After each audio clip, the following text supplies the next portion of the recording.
Create a new project.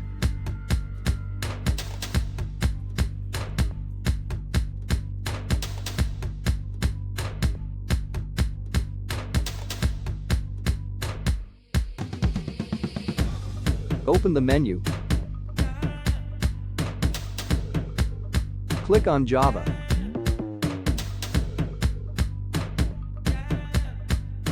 Tap on the Add button. Select the class and name it anything.